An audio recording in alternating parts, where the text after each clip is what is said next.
Eh bien, mes chers amis, je vous souhaite la bienvenue dans cette nouvelle Breaking News. Alors, ça fait vraiment la facecam tourner à l'arrache, mais c'est pas du tout le cas. Bah si, mais c'est quand même pas le cas du tout, parce qu'en fait... bah si, un peu, mais non. Tout simplement parce qu'en fait, je suis en train de reconfigurer la caméra, le GH5, parce que j'ai tourné une enquête sur 2 jours pour Ghost Paranormal. Et du coup, bah, j'ai déréglé le GH5, j'ai enlevé de son socle et tout, donc bah, je peux pas tourner avec la grosse caméra. Voilà. Donc je me suis dit, bon... Vous m'en voudrez pas si on tourne avec le G7X, donc cette caméra là, parce que la qualité est quand même pas pourrie et tout ça, pour cette petite breaking news. Donc on y va pour ces actualités, comme je vous le rappelle à chaque fois, je ne vous oblige pas à me croire, je ne vous oblige pas à adhérer à mes idées ou à mes propos ou quoi que ce soit, et faites attention à tout ce que vous lisez sur internet et ce que vous entendez à la radio ou autre. Voilà, faites-vous votre propre opinion en fonction de ce que vous avez envie de croire ou pas croire. Très important de le dire, à chaque fois je fais le même disclaimer, mais je trouve ça important parce que les gens après ils me prêtent des intentions qui ne sont pas les miennes, comme le fait de vouloir influencer ma communauté sur des opinions politiques ou des opinions de société. Voilà. Alors on y va, première news, Christina Ricci au casting du 4e volet de la saga de Matrix. Matrix c'est une trilogie que j'ai tellement adoré quand j'étais gamin. Le Matrix 1 je l'ai déjà vu plein de fois, le 2, le 3 aussi. Mais c'est vraiment, ça fait partie de mon top des films préférés, vraiment Matrix. Je sais pas si je vous ai déjà fait une vidéo sur les tops de mes films, mais bref, ça fait partie du top de mes films préférés. Et là visiblement ils sont en train de tourner un Matrix 4. La suite avec Keanu Reeves, Laurence Fishburne je pense pas parce que il est mort dans Matrix, mais voilà, on est en train d'entendre parler de cette suite de Matrix qui est apparemment aussi réalisée par une des sœurs Wachowski, parce qu'à la base c'était des frères Wachowski, mais voilà, ils ont changé de sexe tout simplement, et maintenant c'est les sœurs Wachowski, mais apparemment ça reste quand même dirigé par un des deux, ce que j'ai entendu, mais pas sûr au niveau de l'info, hein, c'est vraiment ça.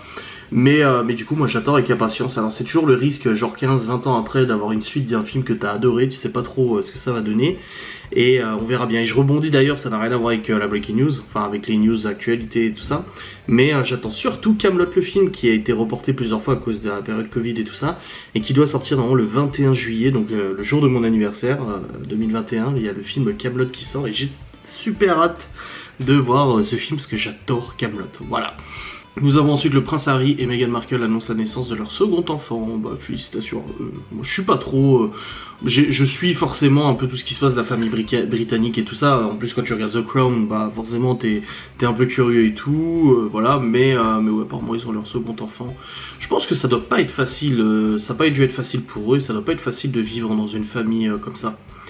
On se rend pas compte en fait de la pression et tout ça, parce qu'il y a beaucoup de gens qui disent ouais mais ils sont nés avec une cuillère d'argent dans la bouche, voilà, ils vivent sur le dos de l'État, sur le dos de machin. Bon après c'est des opinions un peu anti-monarchistes, mais c'est vrai que je pense que ça doit pas être facile. Et généralement on a toujours tendance à casser du sucre sur le dos des gens qui ont de l'argent, alors que je suis pas sûr qu'il y en ait tant que ça qui soient vraiment très heureux, parce que ok t'as l'argent et tout, mais il n'y a pas que l'argent dans la vie en fait, il n'y a pas que ça tu vois.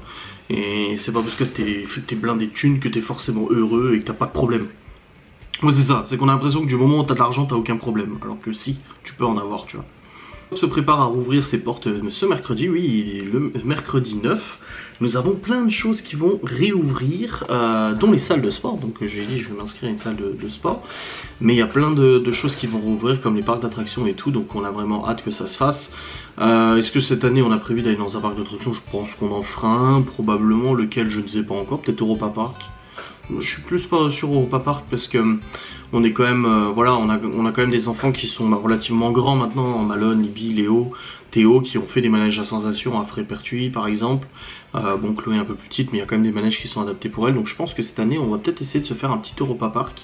Et ça serait sympa pour les grands, parce qu'il y a pas mal de choses pour les grands, mais ça sera pas aussi pour les petits. Parce qu'il y a pas mal de choses pour les petits. Moi je l'ai fait une fois au Europa Park et j'ai trouvé que c'était excellent. J'étais très surpris parce que moi c'est vrai que je suis beaucoup Disney. Mais Europa Park c'est plutôt pas mal aussi, donc à voir, on verra bien, mais moi je pense que ça serait plus Europa Park, voilà. Alors là on a du tennis, je suis pas tennis, on a du foot, je suis pas très foot.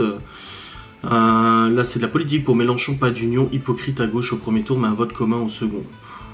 Ouais, ouf. Alors, comme j'ai dit, pour moi tous les candidats sont tous corrompus, sont tous pourris jusqu'à l'os et tout, voilà. C'est très compliqué de se faire une idée maintenant de toute manière, voilà. Cet homme condamné à 4 mois de prison ferme pour des sévices sur son chien. Et il y a eu, il y a quelques temps, justement, pas mal de levées de boucliers là-dessus, de levées d'armes là-dessus, sur les gens qui maltraitent leurs animaux et tout ça. Et c'est une association qui a réussi à faire condamner un propriétaire de chien pour sévices et actes de cruauté envers ses animaux. Il a interdiction de détenir un animal pendant 10 ans, 1000 € de dommages et intérêts pour l'association, une victoire et un espoir pour la prise en compte effective, voilà, avec sa prison ferme.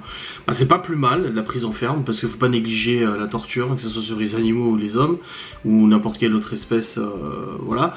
Mais je trouve que 4 mois, c'est peut-être pas ouf, en fait. Parce que si quelqu'un est capable de torturer son clébard, je sais pas ce qu'il a dans la tête et ce qu'il est capable de faire avec des humains le jour où il pète un pont, tu vois. Donc attention, parce que les gens vont dire oui, mais du coup tu mets l'animal sur un rang inférieur à l'homme et tout. Oui, bon, après c'est mes opinions, mais dans tous les cas c'est pas normal de toute façon. Interview, plus que le temps d'écran d'exposition pour les enfants, c'est l'usage qui est fait et qui importe. Voilà, ils sont en train de dire que au-delà du temps d'écran que les enfants passent devant la télévision, devant les jeux vidéo et tout ça, c'est surtout ce qu'ils en font. Et je suis tout à fait d'accord. Vous savez que moi j'ai beaucoup changé d'opinion là-dessus. C'est vrai que avant j'étais un peu sur un no limit au niveau d'utilisation des écrans, etc. Après au niveau du contrôle parental, j'ai toujours mis des contrôles parentaux et tout ça. Par contre ça a toujours été pour moi important.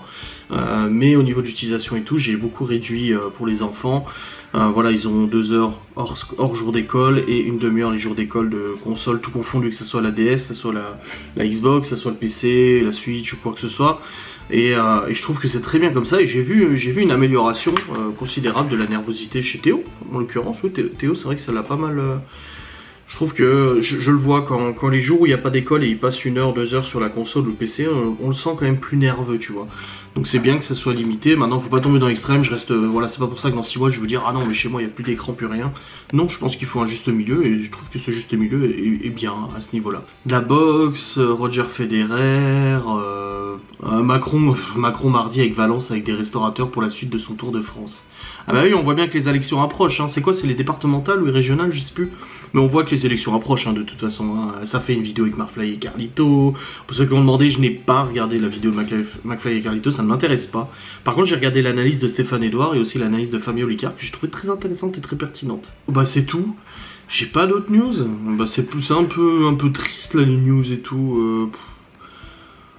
Ouais, c'est pas les campagnes de vaccination. Après, comme je dis, moi j'ai pas envie de me faire vacciner. Ça, je l'ai répété plein de fois, même en live, parce que les gens ils me prêtent encore et toujours des propos que je n'ai pas tenus. Comme je dis, moi je ne vous conseille pas de ne pas vous faire vacciner. Je vous conseille pas de vous faire vacciner. Moi, mon opinion, c'est que j'ai pas envie de me faire vacciner. J'ai déjà expliqué mes raisons, je vais pas le réexpliquer encore une fois. Je suis pas dans le délire 5G, manipulation génétique, machin, etc. Voilà, je suis pas dans ce délire-là, vraiment de l'extrême complotiste ou quoi que ce soit, mais pour moi, j'ai pas envie de me faire vacciner, ça me regarde. Maintenant, si vous me dites j'ai été vacciné, bah, tant mieux pour vous, moi ça me dérange absolument pas. Le problème, c'est ça, c'est qu'en fait, il commence à y avoir de la tension entre les gens vaccinés et les gens pas vaccinés. On montre du doigt les gens qui sont pas vaccinés en disant ouais, complotistes, machin et tout ça, et du coup ça crée des tensions et je trouve ça dommage.